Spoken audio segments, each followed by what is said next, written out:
بسم الله الرحمن الرحيم.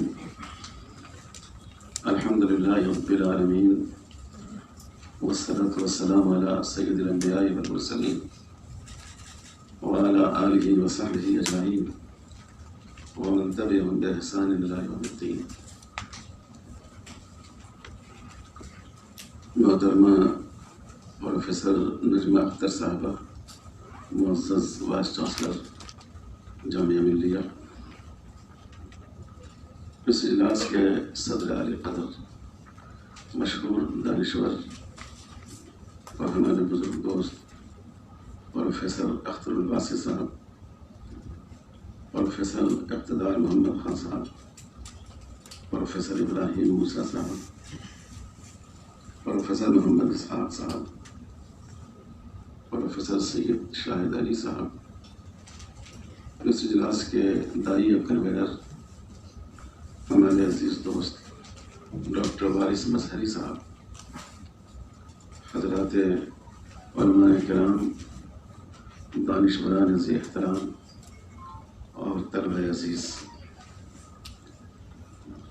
میرے لیے یہ بڑی مسرت کا موقع ہے کہ میرے جیسا آدمی جس کی زندگی پوری مدرسوں کے ماحول میں گزری ہے، اس بہت ہی باوقار یونیورسٹی میں اس سے پہلے بھی اس کو کچھ عرض کرنے کا موقع ملا ہے. سب سے پہلی بار پروفیسر اختر الباسی صاحب کے حکم پر، اور آج بھی مجھے کچھ عرض کرنے کا موقع ملا ہے. مجھے ایسا لگ رہا ہے کہ جیسے مدارس اور عصری درسگاہوں میں جس پل کی ضرورت ہے، جس برج کی ضرورت ہے، میں بھی اس کی ایک اینٹ بن رہا ہوں، فاصلوں کو کم کرنے اور خلیجوں کو پر کرنے اور دوریوں کو سمیٹنے کے لیے. میں بہت شرمندہ ہوں، معذرت خواہ ہوں کہ اپنی کچھ تکلیف کی وجہ سے میں زیادہ دیر کھڑا نہیں رہ سکتا، اس لیے میں ایسے بزرگوں کے سامنے بیٹھ کر اپنی بات پیش کر رہا ہوں. آج کا موضوع بڑا اہم موضوع ہے. ایک چھوٹے سے تعلیمی ادارے میں بھی خدمت کرتا ہوں، اور میں ہمیشہ وہاں طلباء سے کہتا ہوں کہ اسلامی علوم میں دو علوم وہ ہیں جو بڑی اہمیت کے حامل ہیں. ایک علم کلام جس کو ہم فکر اسلامی سے تعبیر کرتے ہیں، اور دوسرے علم شریعت جس کو ہم فقہ اسلامی سے تعبیر کرتے ہیں. علم کلام اسلام کی فکری سرحدوں کا محافظ ہے، اور فقہ شریعت اسلامی کی سرحدوں کا محافظ ہے. تو یہ تو اللہ کا شکر ہے کہ اس وقت پوری دنیا میں جو نئے ادوار میں مسائل پیدا ہوئے، ٹیکنالوجی کی ترقی کی وجہ سے جو مسائل پیدا ہوئے، اس پس منظر میں فقہ کی طرف کافی توجہ ہوئی. آج کل مدرسوں میں شعبہ افتاء میں داخلے کے لیے طلباء کی بڑی بھیڑ ہوتی ہے، یعنی مبالغے کی حد تک اس کی طرف لوگوں کی توجہ ہو گئی. لیکن جو اس سے اہم موضوع ہے، جو اصل میں کسی مذہب کی ترجمانی کرتا ہے، اس کی طرف سے ہماری توجہ ہٹ گئی. ہمارے مدرسوں میں بہت کم فکر اسلامی پر بات کی جاتی ہے، فکر اسلامی پر کتابیں پڑھائی جاتی ہیں، فکر اسلامی پر مطالعہ کرایا جاتا ہے. میں عصر حاضر کے حالات سے قطع نظر کرتے ہوئے بھی عرض کرتا ہوں، ماشاءاللہ اس میں بہت سے فضلاء مدارس موجود ہیں. آپ سوچئے کہ سوائے شرح عقائد نصفی کے آپ نے علم کلام پر کوئی کتاب پڑھی ہے؟ زیادہ سے زیادہ بعضوں نے پڑھی ہوگی تو عقیدۃ الطحاوی پڑھی ہوگی، لیکن آپ کو معلوم ہوگا کہ شرح عقائد یا عقیدۃ الطحاوی پورے علم کلام کا احاطہ نہیں کرتا. اس میں اہل سنت والجماعت کے عقائد کو تو بیان کیا گیا ہے، لیکن جو مختلف فکری مکاتب ہر دور میں پیدا ہوئے، کچھ وہ تھے جو قرآن و حدیث کی تشریح میں اختلاف رائے کی وجہ سے پیدا ہوئے، کچھ وہ تھے کہ عقل کا دین میں کیا مقام ہوگا، عقل کی حیثیت اور اس کے مقام کے متعین کرنے کے اعتبار سے پیدا ہوئے۔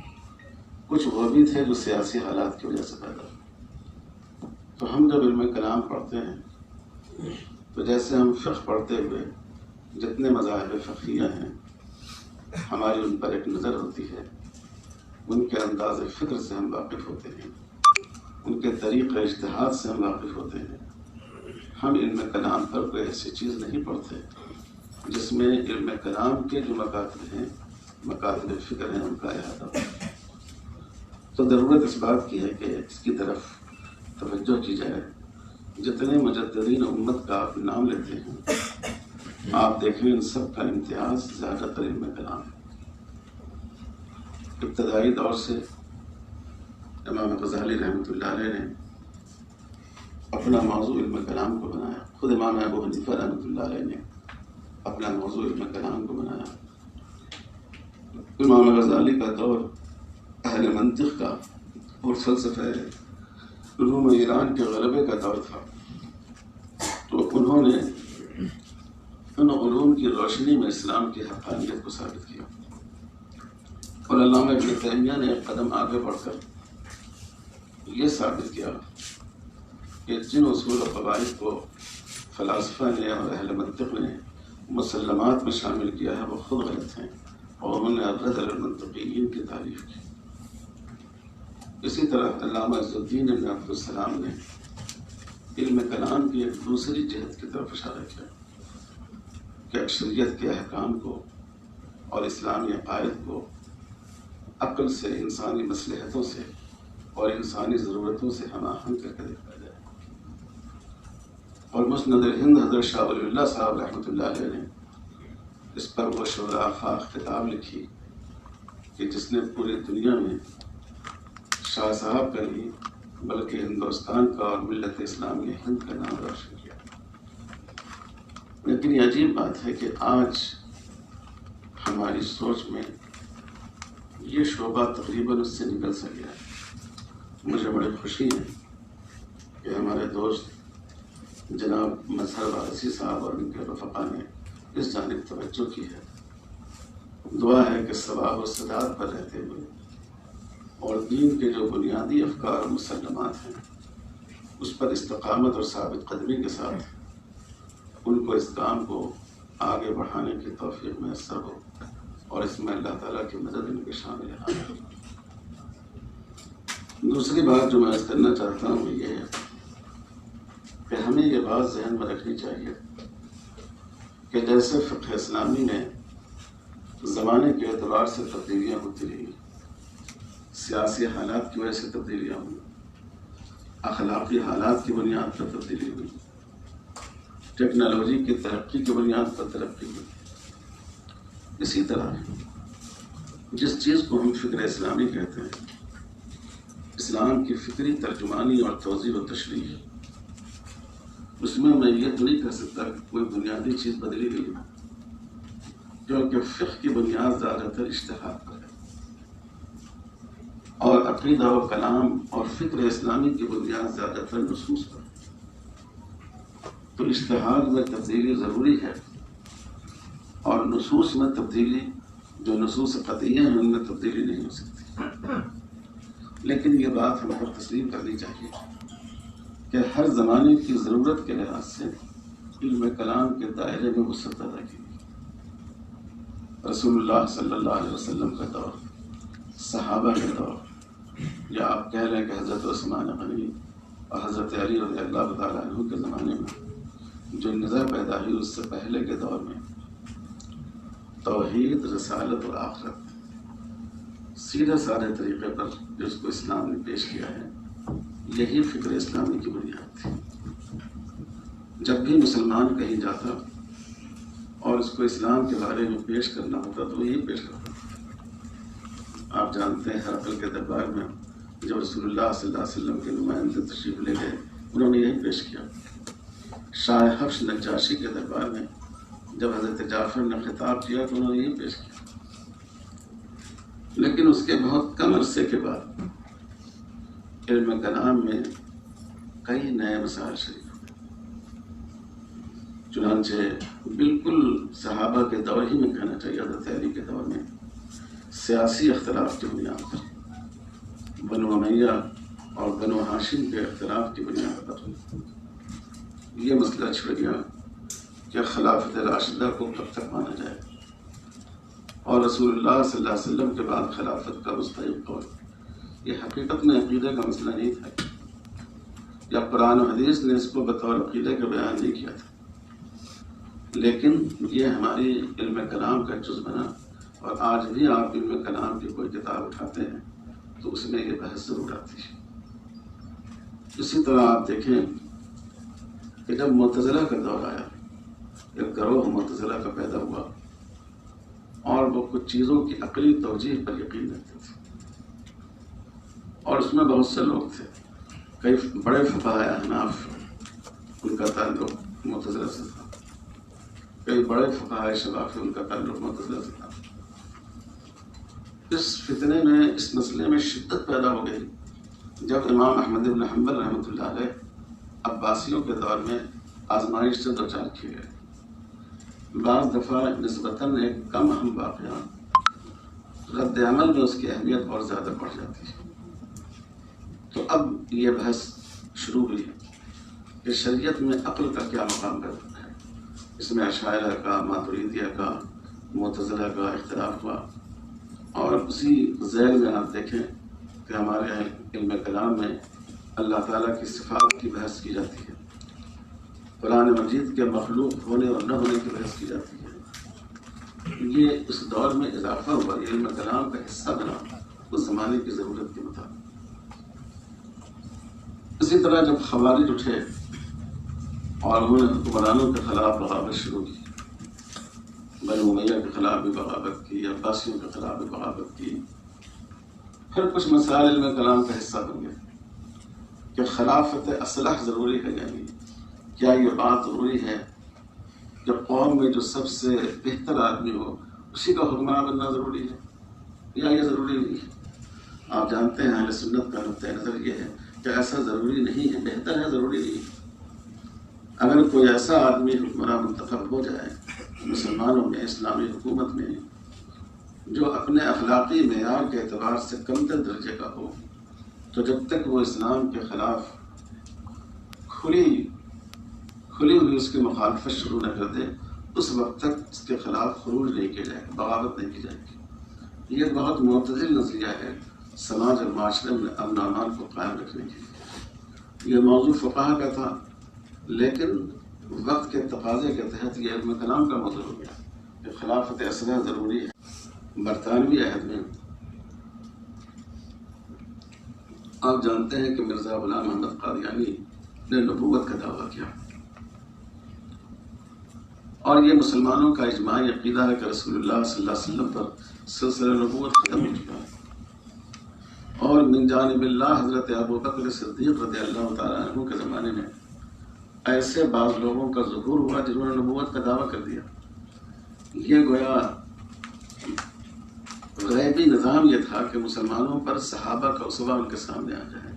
اس لیے آج ہمارے ہاں جب ہم مدرسوں میں پڑھاتے ہیں تو ختم نبوت کے مسئلوں کو بھی ہم نے اس کا جز بنایا ہے اور بنانا چاہیے۔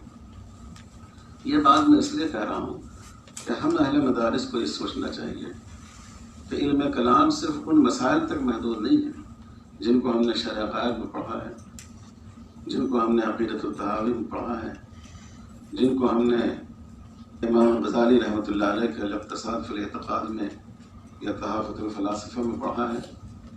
صرف ان کی ترجمہ امام ابو الحسن اشعری کی کتاب یا ابو المنصور ماتریدی کی کتابوں میں جو مسائل آئے ہیں، یہ بنیادی عقائد تو اسلام کے کبھی بدل نہیں کہ افکار کے لحاظ سے فکر اسلامی کا موضوع وسیع ہوتا رہے گا۔ اس پس منظر میں اخیر میں یہ بات عرض کروں گا کہ آج ہمیں کن چیزوں کو اس میں شامل کرنے کی ضرورت ہے۔ تیسری بات میں یہ عرض کرنا چاہوں گا کہ جس چیز کو آج ہم لوگ فکر اسلامی کہتے ہیں، اس کا بیک گراؤنڈ کیا ہے، اس کا پس منظر کیا ہے، آج ہمارے ان دوستوں کو اس موضوع کو اٹھانے کی کیوں ضرورت پیش آئے گی؟ اس کا سرا ملتا ہے مغرب سے، آپ جانتے ہیں کہ یورپ میں کم سے کم 3 صدیاں ایسی گزری ہیں جس میں کلیسا اور حکومت کے درمیان سخت جنگ رہی ہے۔ اصل میں یہ لڑائی اقتدار کی تھی، لیکن جب مذہبی عنصر کسی لڑائی میں شامل ہوتا ہے تو وہ اس کو مذہب کا رنگ دے دیتا ہے۔ تو جو عیسائی علماء تھے انہوں نے اس کو مذہبی رنگ دے دیا۔ تو یہ ایک طویل لڑائی بھی آپ حضرات اس سے واقف ہیں۔ جو ہمارے عیسائی علماء تھے اس زمانے کے، ان کا نقطۂ نظر یہ تھا کہ جو پوپ ہوتا ہے وہ خدا کا نائب ہوتا ہے، اس لیے اس کو وسیع اختیارات ہوتے ہیں، وہ لوگوں کے گناہ بھی معاف کر سکتا ہے۔ آج بھی آپ جانتے ہیں کہ پوپ کے سامنے جا کر توبہ کی جاتی ہے، لیکن اور وہ واسطہ ہوتا ہے دونوں کے درمیان۔ اس لیے آپ جانتے ہیں کہ یورپ میں اس زمانے میں چرچوں سے، کلیساؤں سے مغفرت نامے لکھ کر دیے جاتے تھے، جن کو مردوں کے ساتھ دفن کیا جاتا تھا کہ ان کے گناہ معاف کیے گئے۔ یہاں تک کہ لوگوں کے نذرانوں کے لحاظ سے جنت میں ان کی جگہ بھی متعین کی جاتی تھی۔ جیسے زمین ہم دنیا میں لیتے ہیں، بھئی یہ روڈ فیس والا پلاٹ ہے، تو اس طرح لوگوں کے نذرانوں کے لحاظ سے جنت میں ان کی جگہ متعین کی جاتی تھی۔ ہمیں کبھی قرآن مجید کا مطالعہ پچھلی قوموں کے افکار کو سامنے رکھ کر کرنا چاہیے۔ کہ دیکھیے سورہ فاتحہ میں بالکل شروع میں اللہ تعالیٰ نے فرمایا ایاک نعبد و ایاک نستعین، اے اللہ ہم آپ ہی کی مدد کرتے ہیں اور آپ ہی سے مدد چاہتے ہیں۔ قرآن نے بتایا کہ خدا اور انسان کے درمیان کسی اور انسان کا کوئی واسطہ نہیں ہے، انسان کا تعلق خدا سے بلا واسطہ ہے۔ اسی لیے قرآن مجید میں جتنی دعائیں سکھائی گئی ان تمام دعاؤں میں براہ راست اللہ تعالیٰ سے دعا مانگی گئی۔ ایک دعا بھی ایسی نہیں جو کسی کے واسطے سے مانگی گئی۔ اور دیکھیے پوپ کہتے تھے کہ ہم خدا کے نائب ہیں، اور رسول اللہ صلی اللہ علیہ وسلم نے فرمایا العلماء ورثۃ الانبیاء، علماء مذہب کے جو قائدین ہیں وہ خدا کے نائب نہیں ہیں، وہ خدا کے بھیجے ہوئے پیغمبر کے نائب ہیں، ان کی تعلیمات کو لوگوں تک پہنچانے۔ خدا کے نائب ہونے کا مطلب یہ ہے کہ خدا کا اختیار ہمیں حاصل ہے، اور پیغمبر کے نائب ہونے کا مطلب یہ ہے کہ پیغمبر کی تعلیمات ہم کو لوگوں تک پہنچانی، کیونکہ پیغمبر کو بھی اللہ تعالیٰ نے ساری چیزوں کا اختیار نہیں دیا۔ اور قرآن نے دعا میں صراحت سے یہ بات کہی کہ اگر آپ نے ہمیں معاف نہیں کیا، یعنی مغفرت آپ ہی کر سکتے، کوئی نبی بھی ہمارے لیے مغفرت نامہ نہیں لکھ سکتا۔ تو یہ جو تصور تھا عیسائیت کا، اس کا نتیجہ یہ ہوا کہ لوگ تنگ آ گئے، حکومت سے ان کا ٹکراؤ ہوا، لوگوں میں بغاوت کے جذبات پیدا ہوئے۔ مارٹن لوتھر جس نے عیسائیوں کے روایتی عقائد اور افکار کے خلاف بغاوت کی، آپ ان سے اچھی طرح واقف ہوں گے۔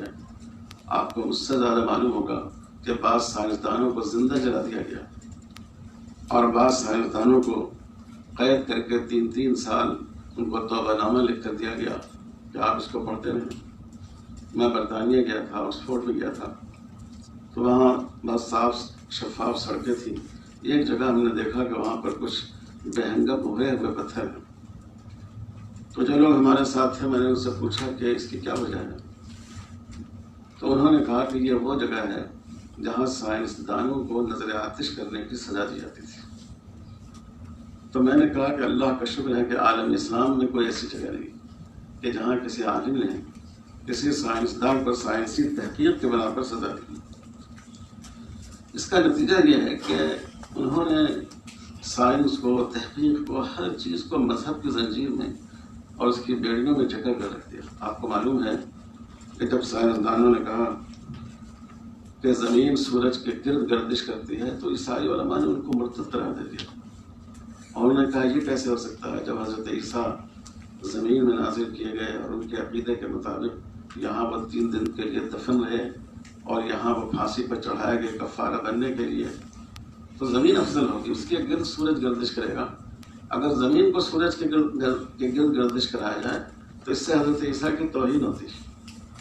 جب سائنسدانوں نے کہا کہ زمین گول ہے تو انہوں نے ان کو کافر قرار دے دیا، کہا زمین گول کیسے ہو سکتی؟ اگر زمین گول ہوتی تو حضرت عیسیٰ دوسری طرف بھی گئے ہوتے اور لوگوں کے گناہ کو معاف کرنے کے لیے 2 بار پھانسی کے پھندے پہ چڑھے ہوتے۔ یہ کیسے کہا جا سکتا ہے کہ زمین گول ہے؟ وغیرہ وغیرہ، یہاں تک کہ وبائی بیماریوں کے علاج کو انہوں نے گناہ قرار دیا اور کہا یہ اللہ تعالیٰ کی طرف سے سزا ہے، اور جو سزا ہو اللہ کی تو اللہ کے کام میں دخل نہیں دیا جا سکتا۔ تو عیسائی دنیا نے، حالانکہ یہ جتنی باتیں کہی گئی ہیں آج بھی آپ دیکھیں تورات میں، بائبل میں ایسی بات نہیں کی گئی، لیکن عیسائی علماء نے اس کی کچھ ایسی تشریح کی، اور اس کی تشریح میں یہ جذبہ بھی کار فرما تھا کہ عوام پر بھی اور اہل علم پر بھی ہمارا اقتدار قائم رہے، کوئی بات سوچی نہیں جائے ہماری اجازت کے بغیر، اور کوئی بات لکھی نہیں جائے ہماری اجازت کے بغیر۔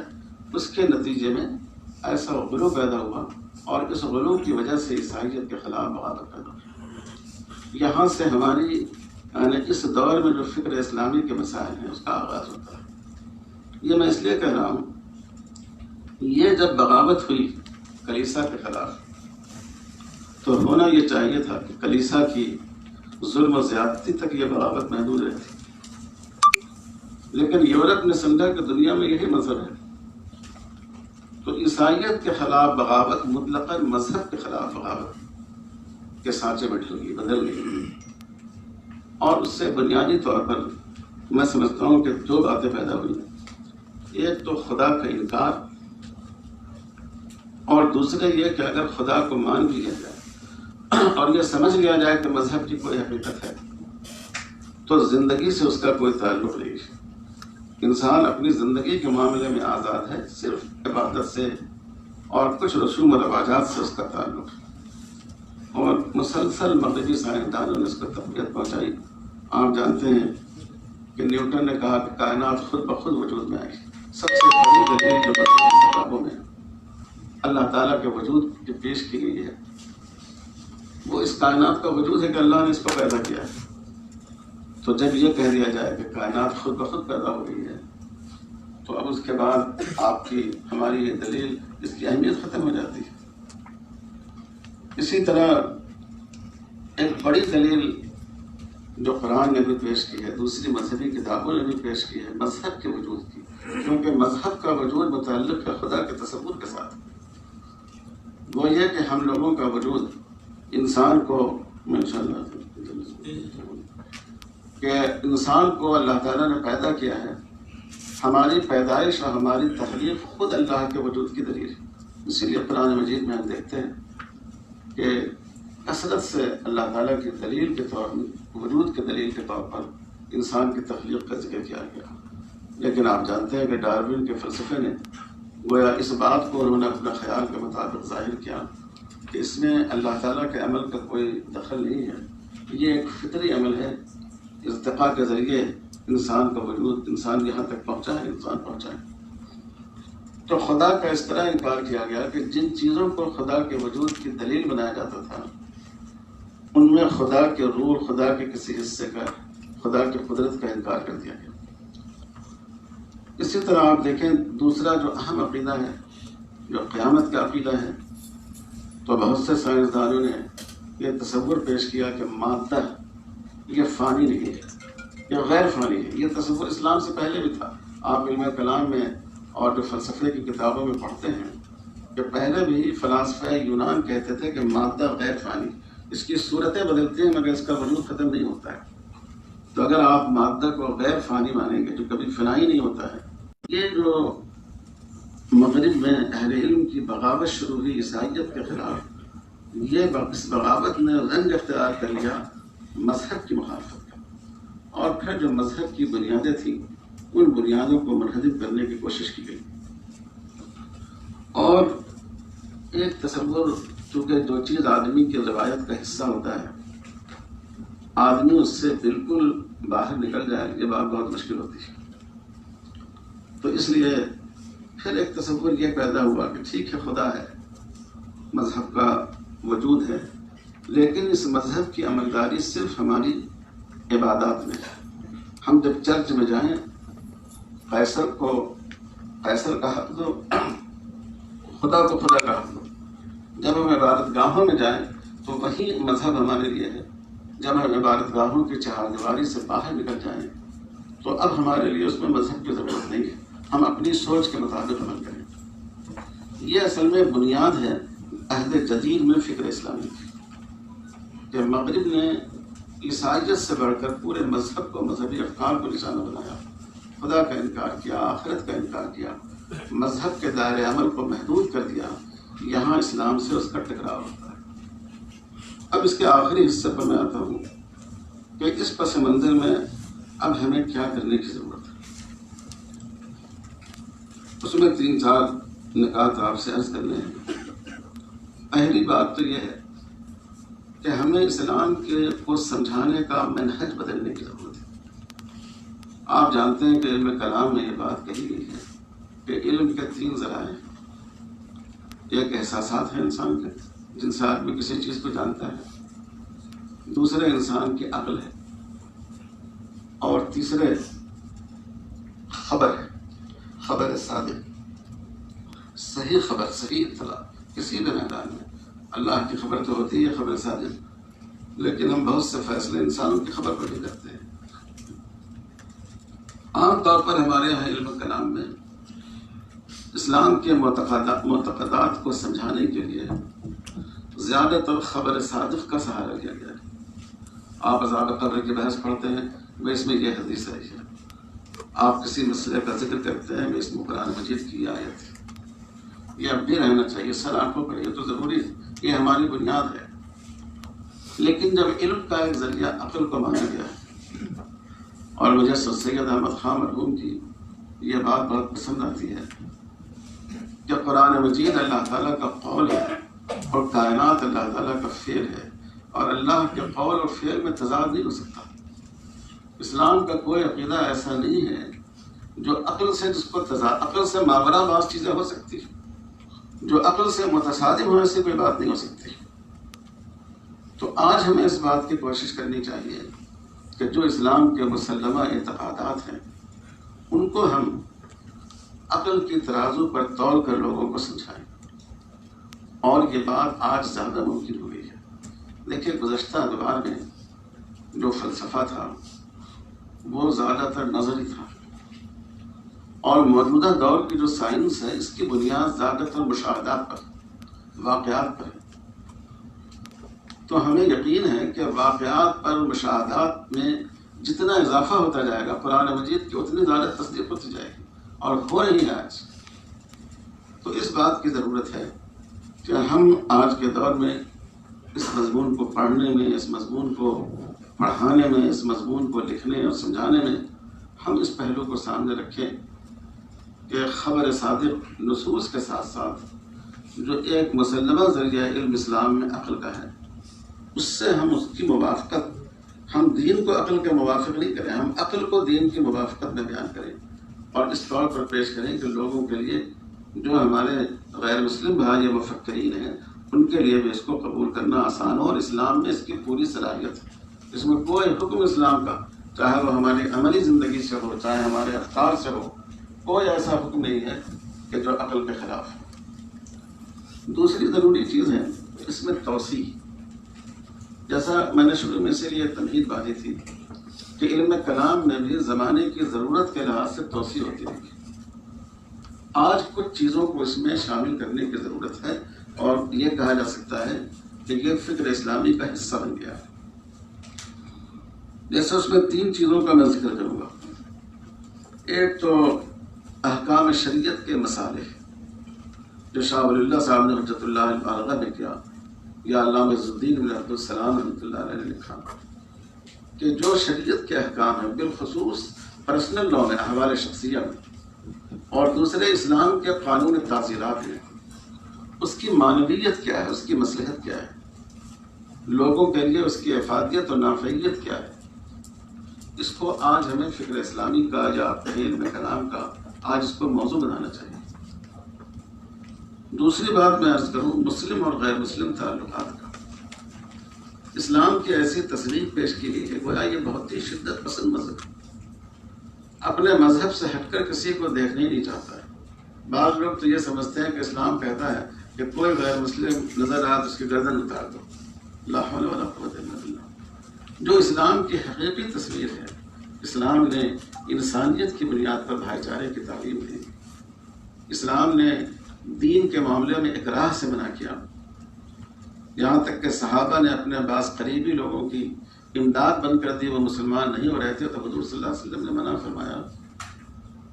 تو یہ جو تصور اس وقت پھیل گیا ہے اور اس سے جہاد کا مسئلہ بھی جڑا ہوا ہے، تو اس پر بھی ضرورت اس بات کی ہے کہ اس کو آج کی علم کلام کا، آج کی فکر اسلامی کا حصہ بنایا جائے، تاکہ اسلام کی صحیح تصویر آپ لوگوں کے سامنے پیش کرنے کے لائق ہو سکے۔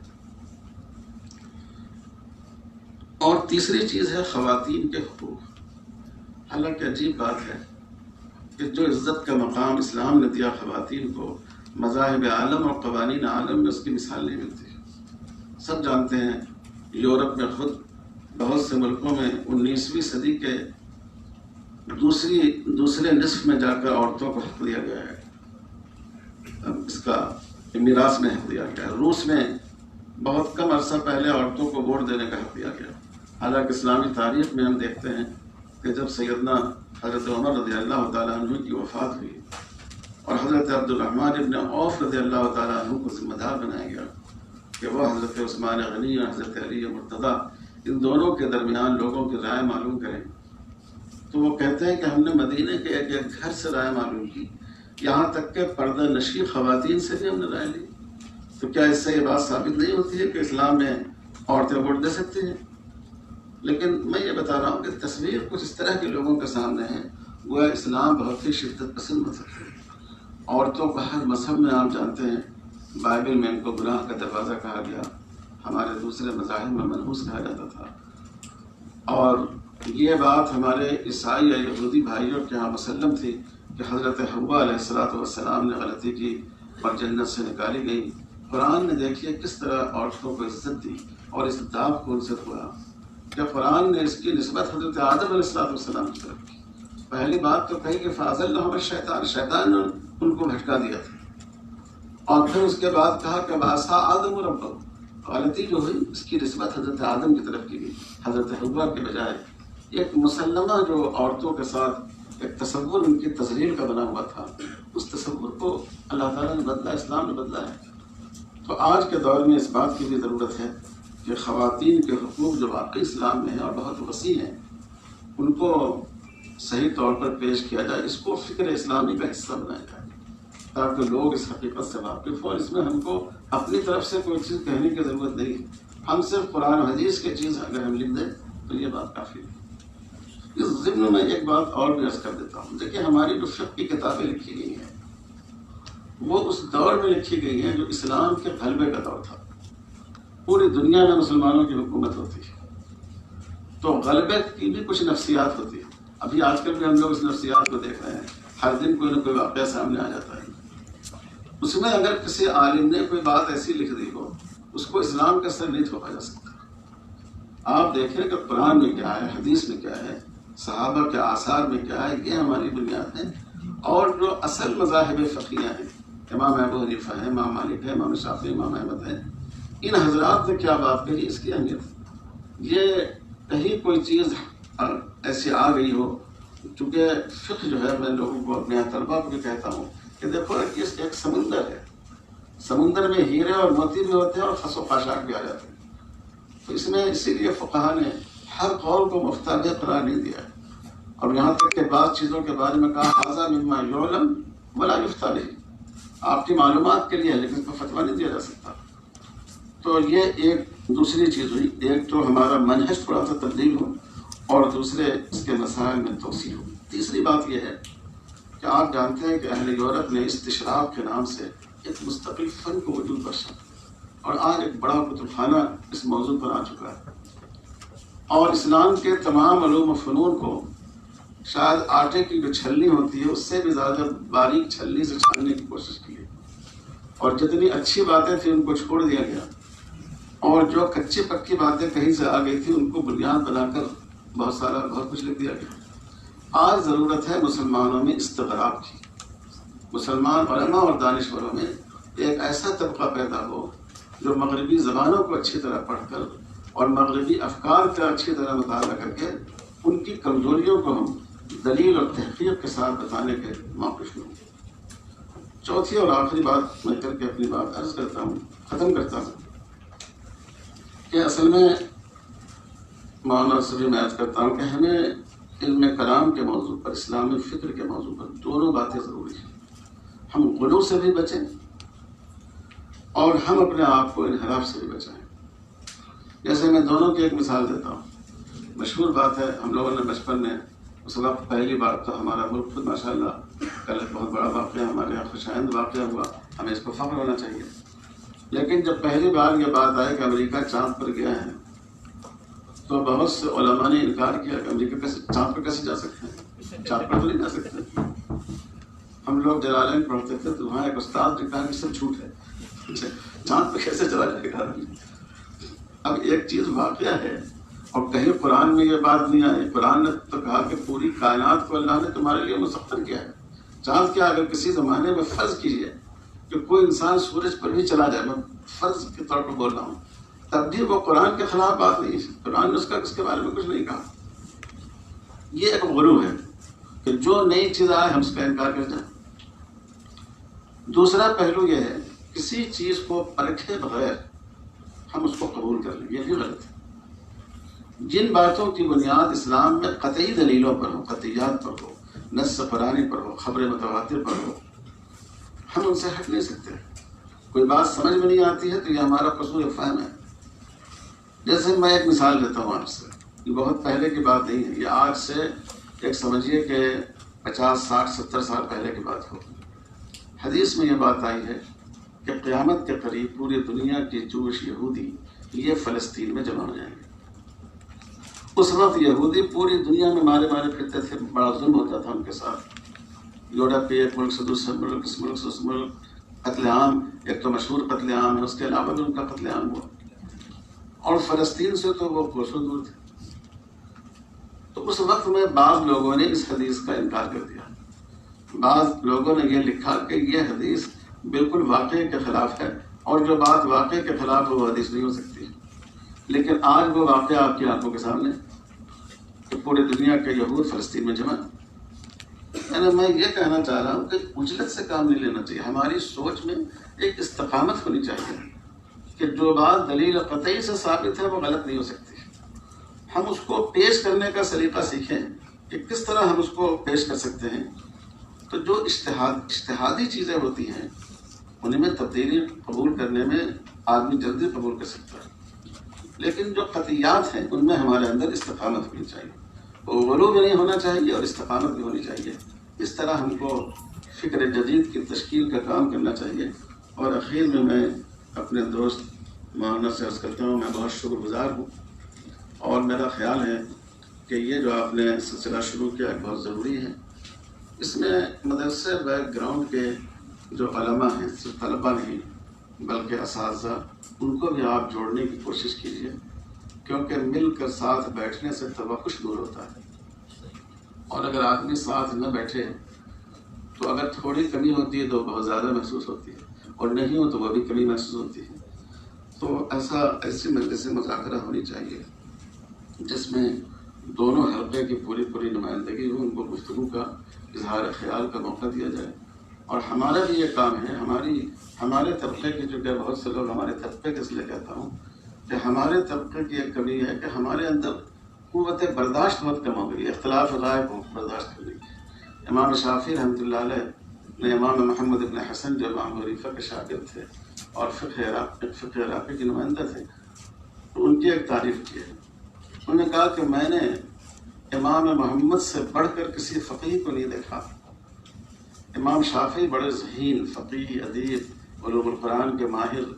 کہتے ہیں ہم نے جس سے بھی بحث کی، کوئی سوال اس کی بات پر اٹھایا، میں نے دیکھا کچھ نہ کچھ اس کے چہرے پر ضرور تغیر آیا، سوائے امام محمد بن حسن کے کہ میں ان پر اعتراض کرتا تھا، اشکال کرتا تھا، وہ مسکراتے رہتے تھے اور کبھی میں خاموش رہتا تھا. کیونکہ یہ مکتب حجازی سے پڑھ کر گئے تھے امام مالک سے، تو وہ مجھ سے کہتے تھے کہ تم اپنا نقطۂ نظر پیش کرو. تو ہمیں اس بات کی کوشش کرنی چاہیے ہم اپنی قوت برداشت کو بڑھائیں. اور آپ کو اللہ تعالیٰ نے جو علم دیا ہے، جن علوم سے آپ کو نوازا ہے، یہ ہر پہلو سے بڑی اہمیت کے حامل ہیں، محقق علوم ہیں. تو ہم اپنی بات کو پیش کریں. اگر وقت کچھ زیادہ ہوا تو میں معذرت خواہ ہوں. وصلی اللہ علی خیر خلقہ محمد وعلی آلہ وصحبہ.